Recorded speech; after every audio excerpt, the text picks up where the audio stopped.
오늘 우리에게 주시는 하나님의 말씀은 요한복음 5장 41절에서 47절 말씀입니다.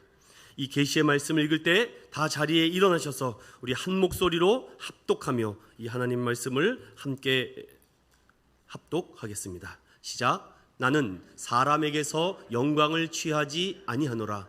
다만 하나님을 사랑하는 것이 너희 속에 없음을 알았노라. 나는 내 아버지의 이름으로 왔음에 너희가 영접하지 아니하나 만일 다른 사람이 자기 이름으로 오면 영접하리라. 너희가 서로 영광을 취하고 유일하신 하나님께로부터 오는 영광은 구하지 아니하니 어찌 나를 믿을 수 있느냐? 내가 너희를 아버지께 고발할까 생각하지 말라. 너희는 고발하는 이가 있으니 곧 너희가 바라는 자 모세니라. 모세를 믿었더라면 또 나를 믿었으리니 이는 그가 내게 대하여 기록하였음이라. 그러나 그의 글도 믿지 아니하거든 어찌 내 말을 믿겠느냐 하시니라. 아멘. 요한의 이야기 23번째 예수님을 만나다라는 큰 주제를 가지고 하나님의 말씀 증거하겠습니다. 제목을 따라해 볼까요? 하나님의 사랑은 예수님을 통해서 압니다. 한국은 다시 복음 앞에 바로 서야 하는 분명한 이유가 생겼습니다. 복음이 없어서일까요? 교회가 없어서? 교사가? 선생님이 부족해서? 아닙니다. 돈이 없어서도 절대 아닐 것입니다. 그렇다면 왜 대한민국에 복음을 다시 선포해야 되는지를 오늘 본문을 중심으로 함께 은혜를 나누고 도전과 적용하는 말씀을 나누고자 합니다. 현재 대한민국은 저출산, 고령화, 일자리 복지, 경제, 정치 부패, 환경 위기, 저성장이라는 여러 가지 키워드를 한국이 떠안고 있습니다. 여기에 여러분이 해당되는 부분도 있고 그렇지 않는 부분도 있습니다. 그렇다면 왜 이런 일들이 대한민국에 깊게 뿌리 박혀 있을까요? 한국인의 심각한 사회 문제의 대표적인 세 무리에 가정과 학교, 직장이 있습니다. 가정은 점점 고령화 사회가 되고 있고 저출산과 낙태, 입양의 현실을 갖고 있습니다. 학교는 어떤가요?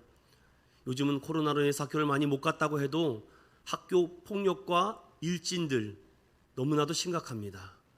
과거 제가 중고등 시절만 해도 선생님들에게 많이 맞았습니다. 맞은데 또 맞으면 겁나게 아픕니다. 그런데 선생님은 하도 많이 때려서 맞은 데를 또 떼시더라고요. 미웠습니다. 그런데 요즘은 체벌 잘못했다간 그냥 끌려갑니다. 학벌, 학력 위주, 이건 뭐 돈 있는 사람들이 너무나도 간단하게 하죠. 어린이 성범죄 정말 심각합니다. 직장은 어떤가요? 배움이 많고 학력이 높은 사람은 이미 보장된 취업. 그런데 학력이 짧고 배움이 없고 백이 없으면 좋은 회사 들어가기는 어렵습니다. 대한민국 20대 젊은 청년들이 졸업하고 나서 가장 먼저 겪는 고통이 무엇입니까? 대학 등록금입니다. 대출받아서 등록금을 냈으니 보통 4년제대에 나오면 3천에서 4천, 많게는 5천까지도 학자금 대출을 받아서 그거 갚느라고 평생 집 한 칸 마련하기도 어렵다고 합니다. 또한 대한민국의 이 정규직과 비정규직 문제, 언제 내가 잘릴지 모른다라는 그런 어려움의 심각한 사회 문제, 이러한 문제가 왜 대한민국에 끊이지 않고 일어나고 있을까요? 스스로 목숨을 끊거나 이제 그 고통과 아픔을 참지 못해 마약, 도박, 술 여러 가지에 손을 대어 이제 멈출 수 없고 끊어낼 수 없는 문제로 생겼습니다. 중고등학생들의 흡연과 술 문제는 이제 문제라고 하지도 않습니다. 방송에서 버젓이 그런 성적인 문제와 트랜스젠더 또한 동성애 이런 문제가 이제 버젓이 나와도 아무도 거기에 대해서 항변하지 않습니다. 병들고 있습니다. 지구가 병들고 있습니다. 온갖 쓰레기와 대기오염. 그렇다면 그런 상황 속에서 길이요 진리요 생명 되신 예수님은 무엇을 하고 계실까요? 여러분, 이렇게 아파하고 있는데, 우리 가정이 힘들어하고 지쳐가고 있는데 하나님은 무엇하고 계십니까? 내 말을 듣고 계십니까? 저의 이 안타까운 사정과 아픔을 알긴 하십니까? 라고 많은 사람들이 탄식하며 고통하고 있습니다. 다시 스스로 물어보겠습니다. 교회가 없어서 이런 문제가 점점 더 생기나요? 학교가, 건물이, 교사가, 복음이, 목회자가 없어서 이런 문제가 더 생깁니까? 전 이런 문제 제기로 오늘 말씀을 시작해 보려고 합니다. 복음이 없는 게 아니라 복음의 주인이신 예수님을 만나지 못했기 때문입니다. 어린이들은 이미 어른들의 사고방식과 생활습관에 노출이 되어서 일찍부터 이제 어떻게 하면 살아가는지를 깨달아서 그들은 노력하지 않으려고 합니다. 심지어 여러분, 미션스쿨, 미션대학교가 있지 않습니까? 최근 몇 주 전에 그 기사를 읽고 제가 쇼크를 먹었습니다. 기독교 대안학교나 기독교 학교들이 있습니다. 그 학교의 취지는 복음과 말씀과 하나님 중심으로 세워진 학교들입니다. 그런데 한 학생이 인권 보장이라는 말로 대자보를 썼습니다. 아니, 왜 내가 미션 스쿨 다닌다고 해서 예배를 드려야 됩니까? 나에게 자유를 주십시오. 왜 내가 이 학교 다닌다는 이유 하나만으로 학교가 정해놓은 룰과 규칙대로 매일 예배에 참석해야 됩니까? 나는 싫습니다. 내 인권을 보장해달라고 대자보를 거니까 이때는 기회다라고 인권보장협회에서 그를 밀어주기 시작합니다. 목사님들이 왜 가만히 있습니까? 왜 대학교 총장들은 멍청하게 있습니까? 왜 학교 교장들은 가만히 있습니까? 젊은 목사인 제가 봐도 원통하고 원통한데, 그러면 기독교 학교를 왜 세웁니까? 그거 하려고 세운 건데. 제가 또 알아보니까 전국의 수많은 고등학교에 절반 이상의 학생들이 학교에서 잔다고 합니다. 여러분의 자녀들은 자고 있지 않습니까? 학교에서. 저도 종종 걱정이 돼요. 우리 애가 학교에서 자는 아이는 아닌가. 왜 아이들이 잘까요? 50%는 내가 공부해도 대학교를 갈 수 없으니까 잔다고 합니다. 그리고 그 나머지 50%는 학원 가서 공부해야 된다니까 잔다고 합니다. 그리고 나머지 애들은 딴 것 하냐고 자지 못한다고 하고, 그 30-40명의 반 클래스에 소수의 5명과 6명 정도의 아이들만 공부한다고 합니다. 왜냐? 그들은 보장되었기 때문에, 그들을 이길 수 없기 때문에. 여러분, 우리 아이들이 자고 있습니다. 길과 진리와 생명 되신 하나님은 지금 주무시고 계십니까? 하나님 무엇하고 계십니까? 우리 아이들이 자고 있습니다. 지금 세상이 영적으로 굶어지고 가고 있습니다. 그렇다면 하나님의 은혜가 없어서인가요? 진리가 사라져서인가요? 길을 발견하지 못해서인가요? 많은 아버지들과 많은 남자 성도들은요, 회사 가기가 싫어집니다. 월요일 날만 되면은 정말 내가 오늘 하루만 더 쉬고 싶다라는 마음이 듭니다. 왜냐? 회사 가봤자 인정해주지 않으니까요. 맨날 하던 일 또 하고 하던 일 또 하고 반복적인 쳇바퀴 같은 이 삶에 지쳐버립니다. 아내들은 알지 모를지 모르겠습니다. 내 남편이 직장에서 정말 허드렛일하며 손톱에 때가 떨어지지 않을 정도로 작업복을 입어가며 일하고 있고, 냄새 나는 그 구덩이에서 죽어라 가족을 먹여 살리기 위해서 일하고 있는데, 하나님 주무시고 계십니까? 또 아내들은 어떻습니까? 육아에 지칩니다. 나도 워킹맘 돼서 멋진 인생 살고 싶은데 자녀들 키우다 보니까 맨날 이 등살에 살 수가 없습니다. 주님, 도대체 무엇하고 계십니까? 세계 선교사를 수만 명 보냈던 이 대한민국이 지금 이러한 진통을 겪고 있습니다. 저는 오늘 이 말씀을 여러분들에게 주시며 지난 시간에 나눴던 이 말씀을 다시금 여러분들에게 선포합니다.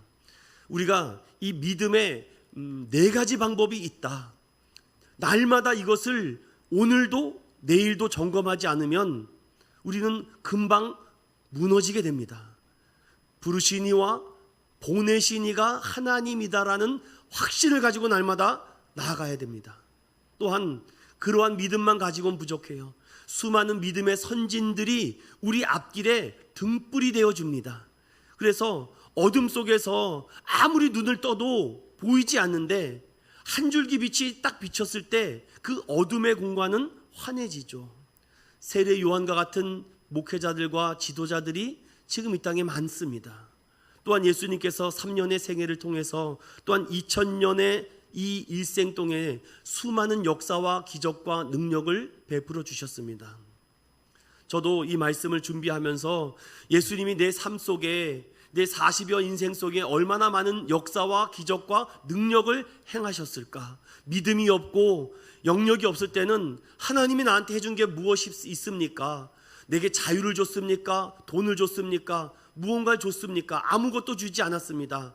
라는 그런 협박 아닌 핍박을 하나님 앞에 하지 않았는가? 왜 나에게는 행복한 가정을 주지 않았습니까? 왜 나에게는 이런 자유로움과 똑똑한 머리와 이렇게 백을 주지 않았습니까? 라고 원망하진 않았을까?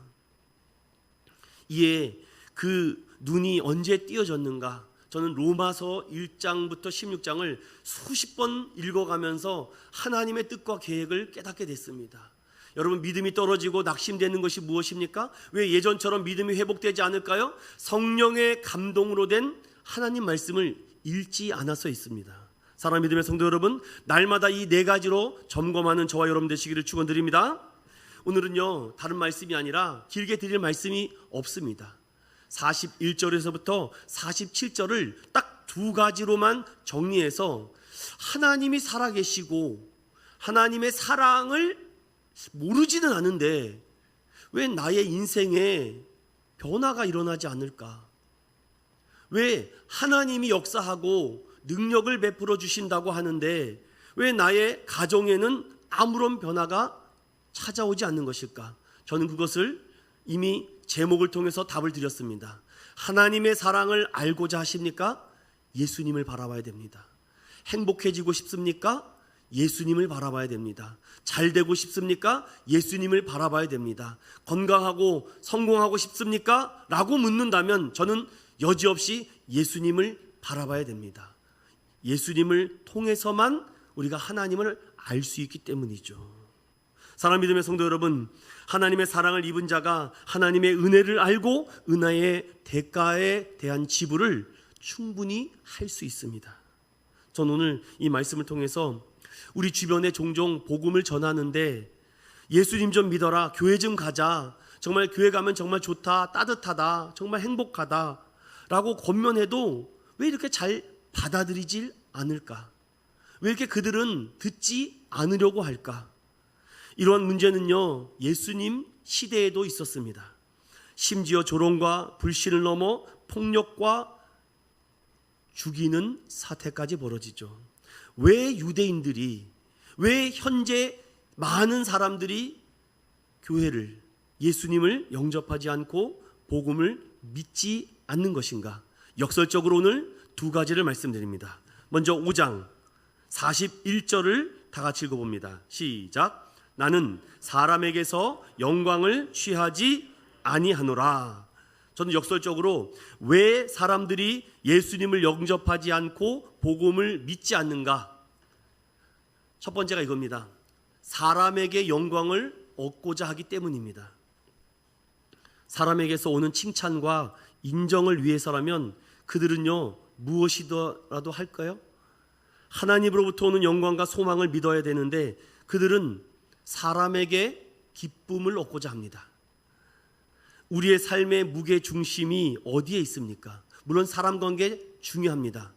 참 인맥 관리 잘하시는 사람들이 있어요. 야, 저 사람은 어떻게 저렇게 사람 관리를 잘할까? 모르는 사람이 없습니다. 경기도에 가면 경기도에 아는 친구가 있고, 충청도에 가면 충청도에 아는 친구, 심지어 제주도에 가도 아는 사람이 있습니다. 아니, 해외에 가도 아는 사람이 있습니다. 그 사람이 무언가의 관계를 잘해서 일 거라 생각합니다. 물론 사랑관계 중요합니다. 그런데 너무 사람에게 마음을 주니까 미움이 생깁니다. 하나님과 멀어지게 합니다. 우리 삶의 기준이 하나님이 되어야 되는데 삶의 방향을 사람에게 맞추다 보니까 사람은 변하거든요. 왜 부부가 이혼합니까?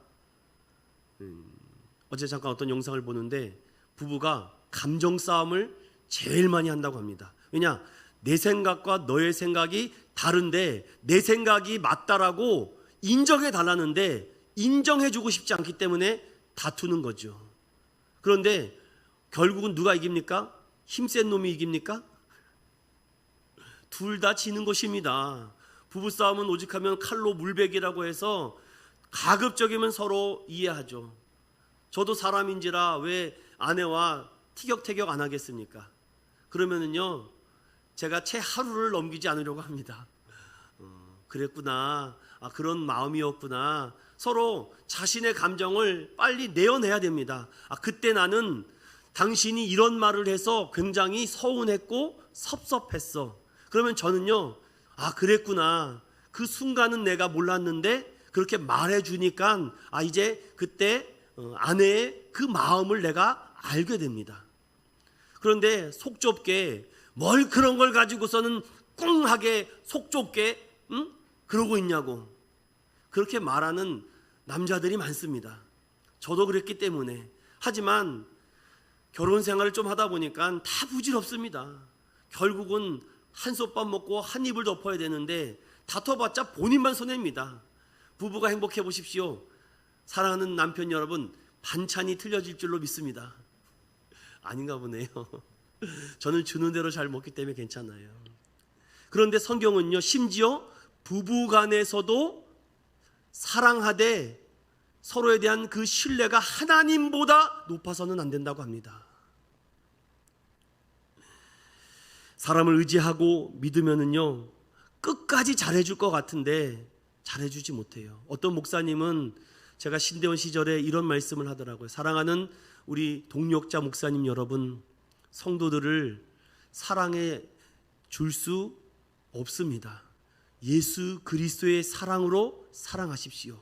그리고 인간적인 마음으로는 그 사람을 용서해 줄 수 있을 만큼 사랑해 주라고. 근데 누가 그럽니까? 이에 예수님께서는 70번씩 7번이라도 용서하고 사랑하라 가르쳐 주셨는데 우리는 7번도 용서해 주지 못합니다.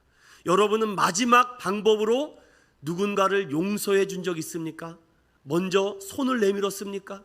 미안하다, 고맙다, 정말 나와 함께 해줘서 내가 너무나도 행복했다. 왜 이 따뜻한 한마디가 그렇게 어렵습니까? 죽으면 무덤가에서 하시려고요? 유서 써서 놔둬봤자 소용없습니다. 그래서 사람은요, 자꾸 사람을 의지합니다. 한자에 사람 인자가 이렇게 생기지 않았습니까?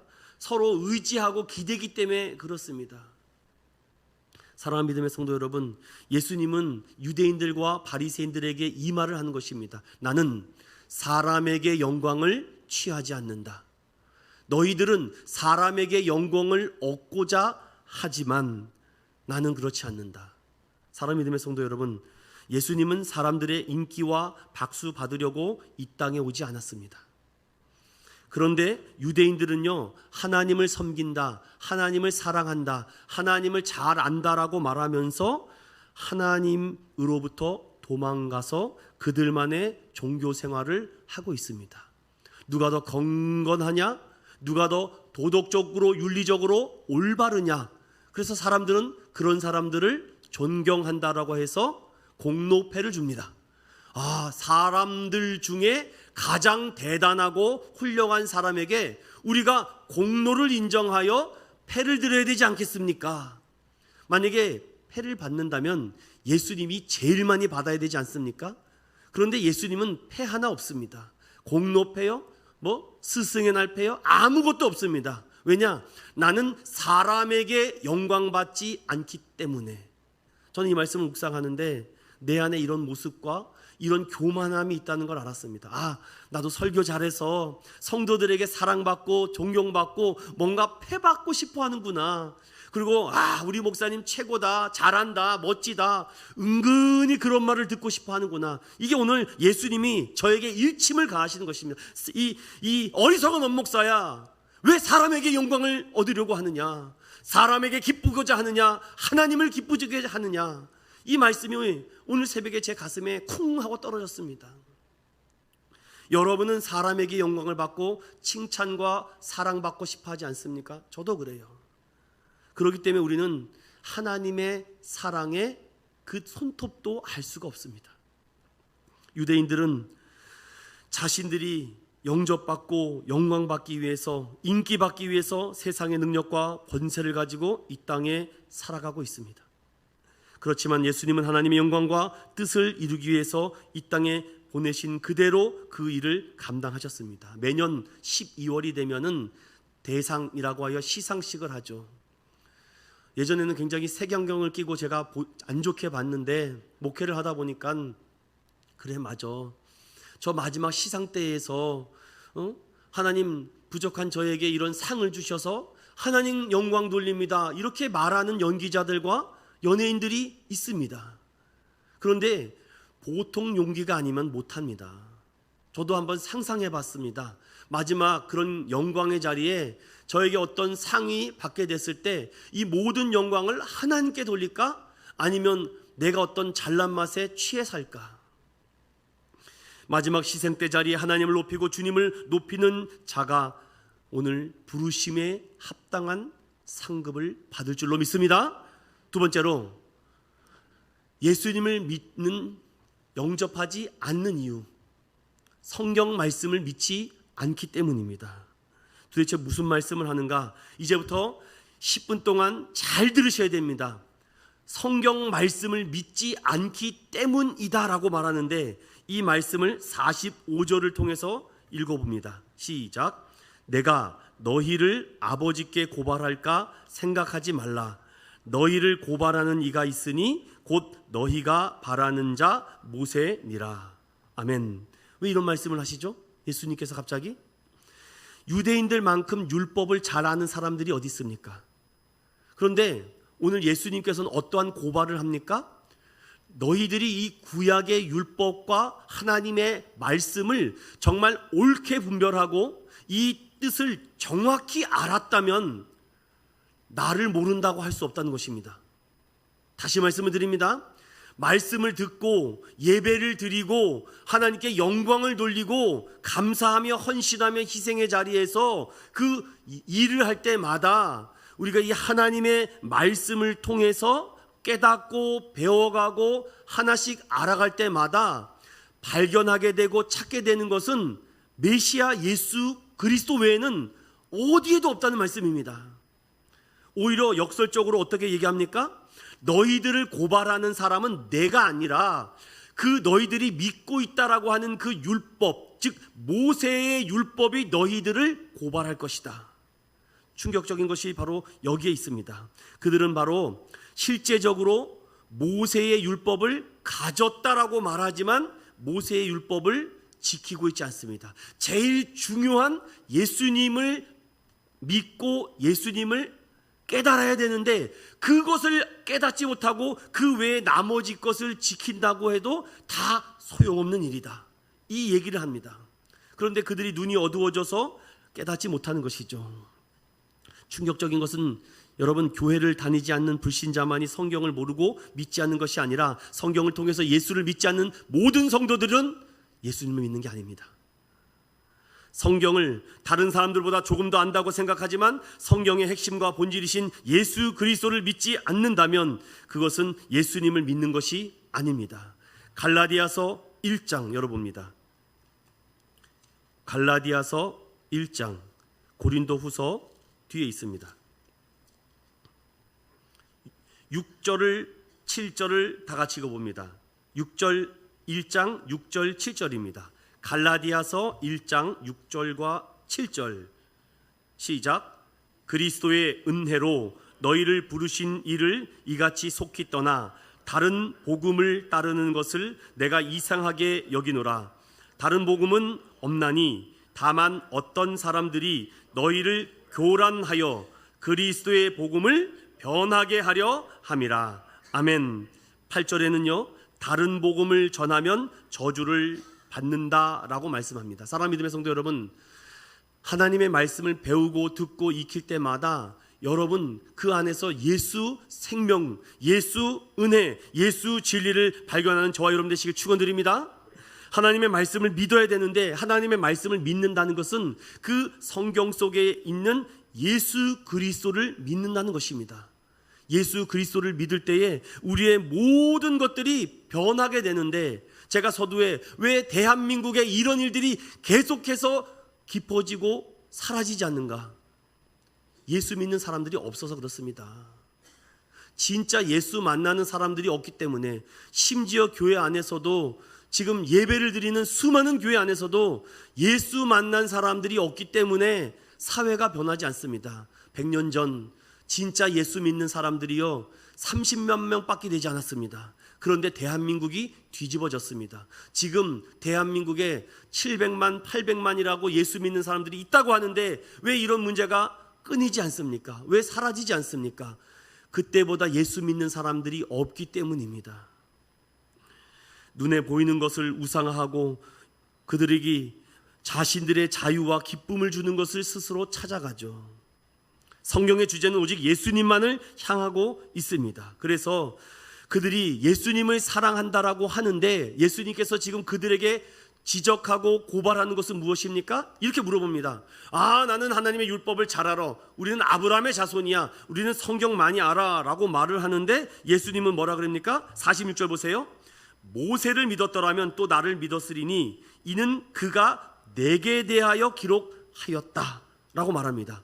그러면 만약에 내게 대해서 기록했다면, 그들이 하나님의 율법을 잘 연구하고 깨달아서 예수님이 누군지를 알았다면 예수님을 보자마자 바로 그가 메시아다라고 얘기를 해야죠. 몰랐다고요? 아닙니다. 정통 율법학자들은요, 메시아가 베들레헴에 난다는 것을 이미 구약 성경을 통해서 알았습니다. 그가 처녀의 몸에서 잉태된다는 것도 알고 있었습니다. 성경 박사들인데 왜 모릅니까? 그리고 예수님이 이 땅에서 오셔서 우리를 구원하실 거라는 것도 다 알고 있었는데, 그 기간이 400년이 흘러다 보니까 다 잊어버렸습니다. 사랑 믿음의 성도 여러분, 신앙생활을 멈추시면 안 됩니다. 멈추면은요, 1년 멈추면 1년 멈춘 만큼의 아픔이 찾아옵니다. 그래서 힘들더라도 어렵더라도 신앙생활은요, 기다림의 영속입니다. 인내의 영속입니다. 계속 가는 거죠.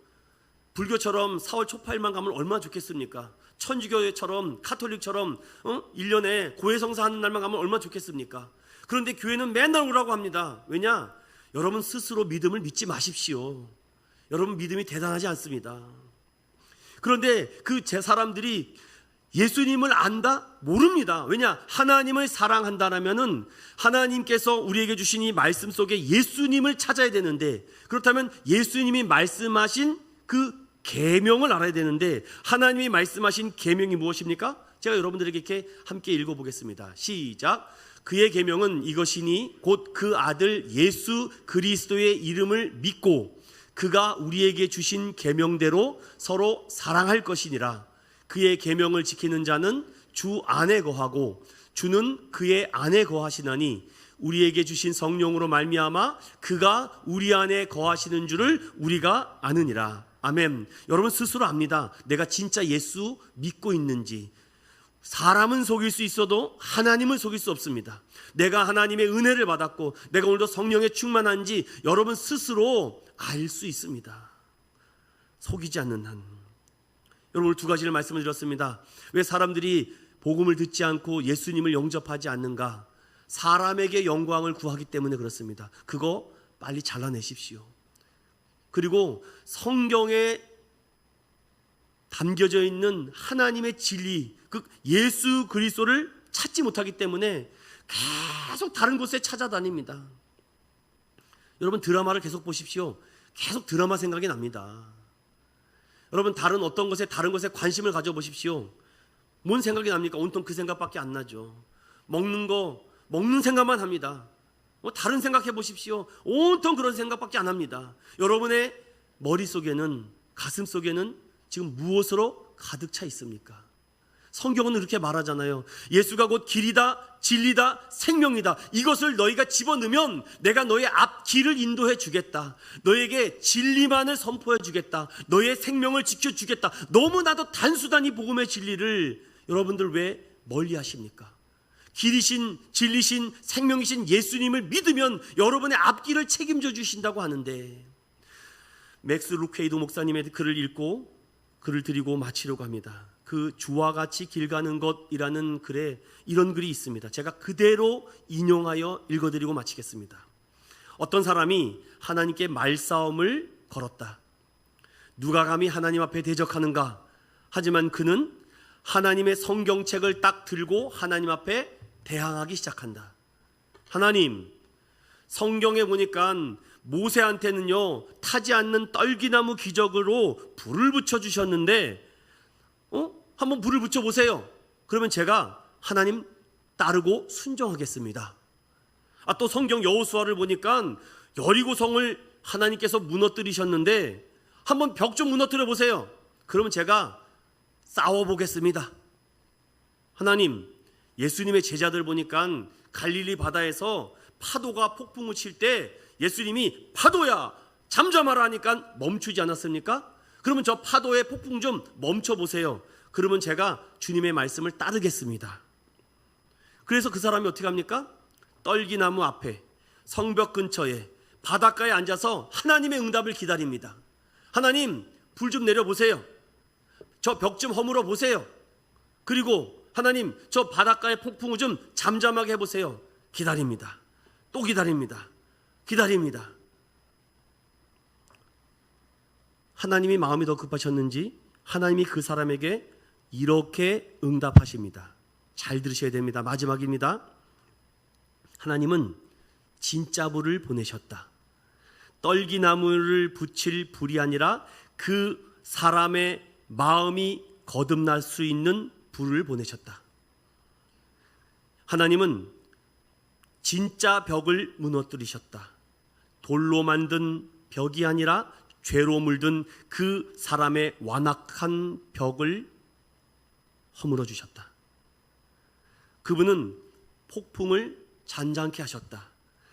바다에 보이는 폭풍이 아니라 그 영혼에 참을 수 없고 숨 쉴 수 없는 그 영혼의 폭풍을 잠잠케 하셨다. 그리고 하나님이 기다리십니다. 기다리십니다. 기다리십니다. 이제는 반대로 사람이 하나님 언제까지 기다려야 됩니까? 내가 떨기나무 보다가 눈 빠지겠소. 내가 벽만 보다가 답답해서 살 수가 없습니다. 바닷가 보고 내가 뛰어들 것 같습니다. 하나님은 왜 아무 일도 하지 않습니까? 주무십니까? 자십니까? 왜 내 인생에 개입해 주지 않습니까? 아무 일도 하지 않는다고 단정하고 그의 마음의 문은 더 닫아집니다. 끝내 그는 항의하듯이 하나님께 따져 묻습니다. 하나님, 하나님이 능력을 잃어버리셨군요. 하나님도 별거 아니군요. 뭐 그거 한다라고 성경에 그렇게 돼 있는데 이것은 거짓말이군요. 이것도 못하시나요? 이제 마지막 하나님의 마지막 메시지입니다. 사랑하는 자야, 너는 청각을 잃었구나. 마음을 잃었구나. 눈을 잃었구나. 왜 듣지도 보지도 못하느냐. 참된 자유와 구원을 예수님을 통해서 지금도 선포되고 있습니다. 왜 이 한 시간의 예배를 그냥 왔다 가십니까? 생명을 걸어야죠. 목숨을 걸어야죠. 죽을 각오를 하고 예배 드려야죠. 그러니 귀가 닫고 또 한 주간 답답하고 갈급하고 애통하게 살아갑니다. 또 지었던 죄 또 지었습니다. 또 성범죄, 죄범죄, 온갖 죄를 범하고서는 주님 왜 말씀해 주시지 않습니까? 말씀을 주세요. 오늘도 목사님 말씀 드리니 아무것도 아니구만. 왜 하나님을 바보로 만드십니까? 하나님이 내게 지금도 말씀해 주고 있습니다. 왜 기적만을 바라느냐? 하나님의 말씀을 믿었다면 그 안에 메시아 예수 그리스도를 너는 알 것이다. 이러한 감동과 은혜를 경험한 사람은 이 찬양을 하는 것입니다. 예수를 나의 구주 삼고. 우리 찬양할까요?